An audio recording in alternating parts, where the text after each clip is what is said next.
Another update, Paolo Abilino and Kim Chiu. Sa post ni Paolo Abilino, sa IG post niya, tila wala pang 24 hours, burado na ito or naka-off comment section. Dahil sa kanyang post sa caption, "Thank you dahil sa iyo, isa ako sa mga nagiging fan ng Kim Pao, #KimPao." Samot-saring reaction ang mga netizen sa post ni Paolo Abilino.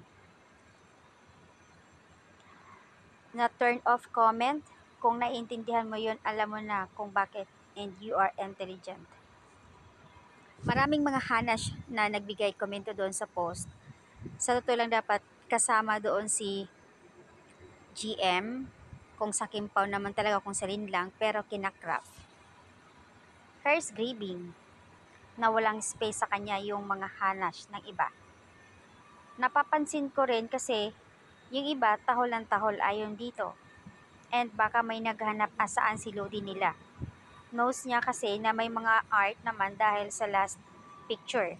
And fairness naman sa photos, kasama si Kim doon. Wow, ngayon ko lang nakitang nagiging vocal siya sa IG. I mean, ang taas ng caption niya with Kim Chiu. This picture says it all. Lahat ng upload niya, isa sa mga importante ganap doon ng buhay niya, ay isa doon si Kim.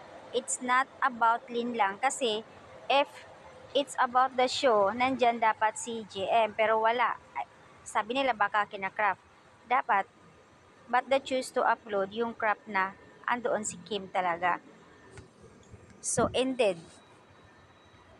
'Di ba si Kim lang yung talagang nakasama sa post and then siya and then si Sergio. And he wants to project to Kim Pauline lang na talagang hindi lang yung Lin lang yung project nila, even before na wala silang kasama, wala silang project, may mga videos na kung saan talagang sabik na si Paulong makakasama si Kim.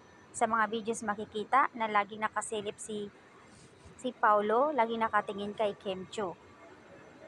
Only Kim Pao fans known na may mga message pa daw wants to imply on this latest IG post because we are the blessed and intelligent. Lul, walang kukontra. And the pretty obvious naman talaga na si Kim yung gusto niya. Kaya naman naka-off comment section kasi nga maraming hanash at binabato si Paulo Abilino. Makikita sa IG, wala na yung post na iyon. Deleted na. Kanina naka-off comment pero ngayon wala nang makikita doon sa post na kasama si Kim. Ang lakas nga daw ng loob ni Paulo na mag-post na kasama si Kim sa picture, 'di ba?